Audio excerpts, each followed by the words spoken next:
예, 저 회계학과에서 근무하고 있는 김영환이라고 합니다. 그 방사성 요오드 치료 좀 아까 먼저 김은영 교수님도 말씀을 하셨던 부분들인데 방사성 요오드 치료를 하는 것에 대해서 그리고 그걸 준비하기 위한 이제 저요오드 시기에 대해서 간단히 좀 말씀을 드리겠습니다. 일단 요오드하고 방사성 요오드에 대해서 먼저 말씀을 드릴 텐데 요오드는 먼저 말씀드렸다시피 뭐 이런 음식들 그리고 그 뭐 가장 많이 함유되었다고 말씀드리는 게 이제 미역에 가장 많을 테고 그거 말고도 뭐 빨간 약이라고 하면 아시겠죠? 빨간 약 포비돈이라는 빨간 약에도 요오드가 많이 함유되어 있고 그 밖에 뭐 물고기라든지 과일 여러 가지 물질들이 많이 들어 있습니다. 그래서 이런 요오드를 이용해서 갑상선 호르몬을 생산한다고 아까 말씀을 드렸는데 이 방사성 요오드는 쉽게 말하면은 이제 그 요오드의 사촌이라고 생각을 하셔도 될 것 같습니다. 인위적으로 이제 그 여기 위에 131이라고 쓰여 있는데 요거를 약간 좀 이제 원래 요오드에서 이 숫자를 좀 바꾼 이제 방사능 물질인데요.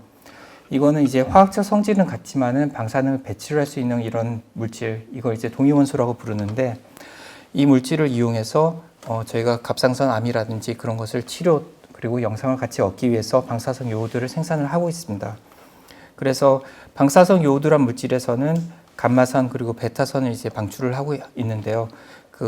뭐 맨날 이제 저희가 옛날에 뭐 아주 뭐 얼마 전이신 분도 있고 뭐 아주 오래 전이시겠지만 뭐 과학 시간에 이제 무슨 뭐 방사능 물질에서 감마선, 베타선, 뭐 알파선 뭐 그런 게 나온다고 그렇게 배웠었는데 저희가 이런 것들을 이제 회계학과에서 좀 많이 쓰고 있는데 감마선은 주로 이제 영상을 찍을 때 그리고 베타선이나 알파선은 치료에 주로 사용을 하고 있습니다. 근데 이 방사성 요오드란 물질은 베타선하고 감마선을 동시에 내고 있기 때문에 저희가 치료와 동시에 그 영상까지 찍어가지고 지금 혹시라도 있을지 모를 이제 갑상선 암이 어디에 퍼져 있는지까지 이제 저희가 진단을 할 수 있는 좀 편리한 물질입니다.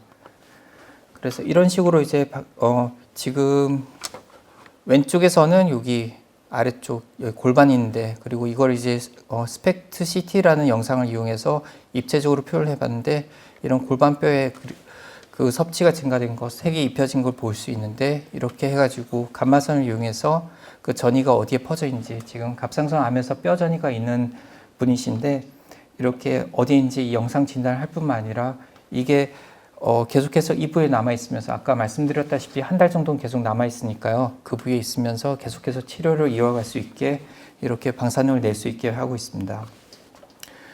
그래서 방사성 요오드 치료가 필요한 경우라고 저희가 이제 말씀을 드린다면은 이렇게 목적이 여러 종류가 있는데요. 일단 옛날에는 방사성 요오드 치료를 좀 많이 했었습니다. 그러니까 저희가 이제 치료 방침이 계속해서 바뀌어가지고 지금 윤지석 교수님께서 치료를 옛날보다는 좀 덜 인베이시브하게 하신다고 더 침습적으로 하신다고 아까 말씀하셨는데 그 갑상선 암이 어떠한 경우에는 그냥 가만히 좀 내비두고 추적 관찰을 해도 좋다고 말씀을 하셨을 정도로 갑상선 암은 다른 암에 비해서는 조금 조용한 암이라고 생각을 하셔도 될 것 같습니다. 그런데 그 갑상선을 전부 다 떼버리면은 저희 과적으로는 회계학과적으로는 저희가 치료를 더 많이 해드리니까 좋다고 말씀을 드릴 수도 있겠지만은 사실은 다 떼는 것보다는 아무래도 장점이 많으니까 그 한쪽 옆만 이제 떼내는 경우들도 지금 훨씬 더 많이 늘었습니다. 예전에 비해서는.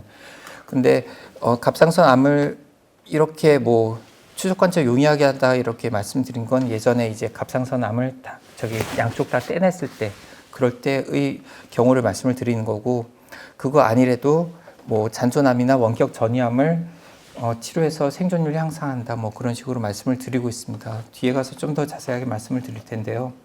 이렇게 이분은 이제 갑상선 암에 양쪽 다 있으시고 아무래도 여러 군데 전이가 있으셔가지고 그래서 일단 전 절제술을 했던 거를 전제로 하고 그 다음에 그 여기 위쪽에 여기는 이제 위에서 내려가는 거고 위에 까맣게 이렇게 보이고 있는 것들이 폐에 전이가 된 소견입니다. 그래서 방사성 요오드를 고용량으로 저희가 치료 목적으로 이렇게 투여를 해드렸고 그리고 5년 후에 이렇게 추적 관찰을 해서 다시 사진을 찍어봤더니 그 부위에 아무것도 안 남아있는 상태입니다.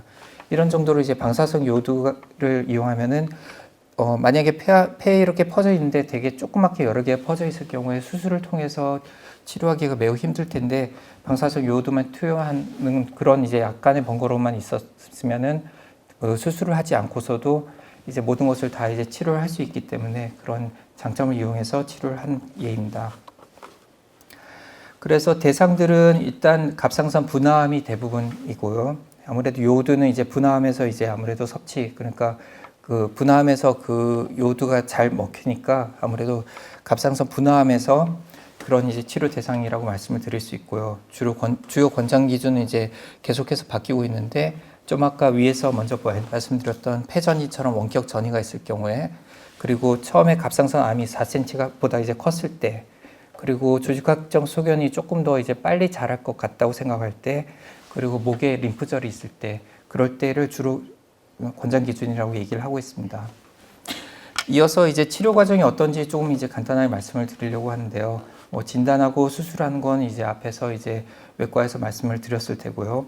그리고 이제 이렇게 방사성 요오드 치료가 그 수술이 끝난 다음에 그 병리학적 소견에 따라서 또는 전이가 있을 때, 계속해서 추적 관찰을 했을 때 원격 전이, 아무래도 갑상선암이 만약에 전이가 된다면은 폐라든지 아니면 뼈에 전이가 될 경우들이 많은데, 그럴 경우에는 방사성 요오드 치료를 하게 되어 있습니다. 그리고 그 이후에도 이렇게 치료를 다 한 다음에 좀 아까 김은영 교수님 말씀하셨듯이 이제 초음파 그리고 방사성 요오드 스캔 등을 이용해서 혹시라도 나중에 재발이 있을지 그것을 이제 평가를 하게 됩니다.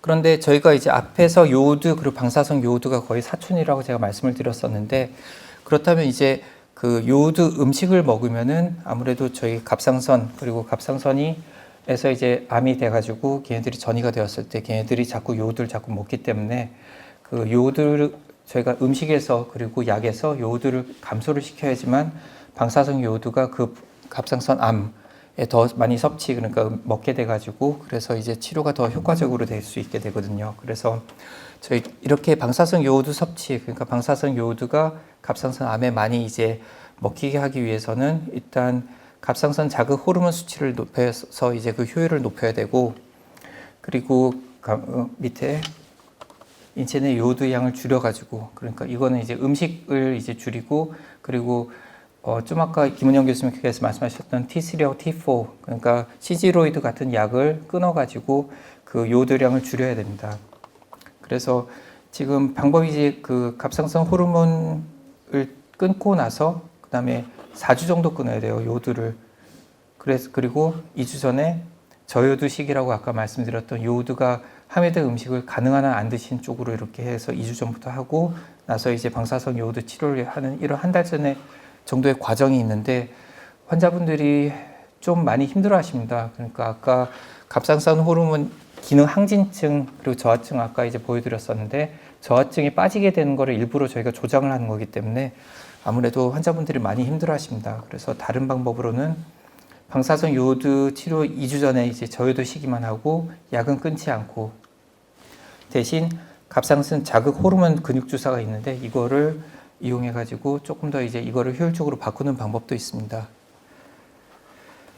그래서 그 두 가지 방법 중에서 이제 그 효과적인 걸 선택을 해 가지고 하는데, 이렇게 저희가 허용식품, 금지식품 이렇게 해 가지고 나눠 드리는 것을 다 지켜야 되기 때문에 조금 많이 어려움들이 있다고 생각이 되고, 그 중에서 만약에 제가 저요오드 시기 하라고 얘기한다면 여기 있는 것 다시마, 김, 미역, 파래 정도만 끊어도 꽤 성공적이라고 얘기를 하는데, 저 같으면 이 정도 끊고 그냥 놀다가 2주 전에 이제 주사 맞고 그냥 치료받는 게 제일 낫다고 생각을 하긴 하고 있습니다. 그래서 이런 저요오드 시기 등을 이용해 가지고 2주 또는 4주 동안 준비한 다음에 당일날 이제 치료를 받는데, 만약에 뭐 그렇게 많이 퍼지지 않았을 경우에는 30mq 정도의 저용량을 받을 수도 있지만은, 대부분의 경우에는 이런 경우에는 100 이상을 이제 치료 용량으로 이제 투여받게 됩니다. 그래서 법적으로 어느 정도 이상의 그 방사능 요오드를 이제 치료를 받게 될 경우에는 그 치료 병실, 격리된 병실에서 며칠 동안 입원을 하셔가지고 거기서 그 몸 안에 있는 방사능이 어느 정도 떨어질 때까지는 이제 계시도록 이제 저희가 그 법적으로 아무래도 그 규정이 있기 때문에 그렇게 하게 말씀을 드리고요. 대충 100 이상 투여받으셨을 때는 보통 2박 3일 정도 입원을 하시게 됩니다. 그래서 그거에 따라서 격리를 하게 되시고요. 이런 병실에서 1인실에서 계시면서 그 다인실 요금을 내시면서 1인실에 계시는 그 장점을 한 가지만 제가 말씀을 드리지만은 사실 되게 답답하실 것 같습니다. 그리고 그렇게 2박 3일 동안 입원을 하시고 나서 퇴원하시는 날 저희 과에서 검사, 그러니까 영상을 한번 찍고 나서 보통 퇴원을 하십니다. 이렇게 사진을 찍게 됐을 때 아까 보여드렸던 폐나 이제 뭐 뼈, 전이가 혹시라도 나오게 된다면 그거에 따라서 이제 나중에 또 치료 방침이 변하게 되는데 통계에 의하면은 이렇게 9에서 15% 정도에서 저희가 치료를 한 다음에 치료 방침을 또 이제 변경을 하게 된다고 말씀드릴 정도로 그 예민도가 조금 높은 검사이기 때문에 이렇게 검사를 하게 됩니다. 이제 요약을 하면은 분암, 일단 방사선 요오드 치료는 분암일 경우에만 보통 하게 되고요.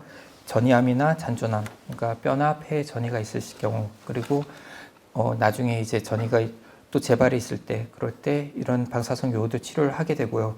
그리고 치료 효과를 높이기 위해서 2주 또는 4주 정도의 저요드 시기 그리고 주사가 필요하다고 말씀을 드릴 수 있겠습니다.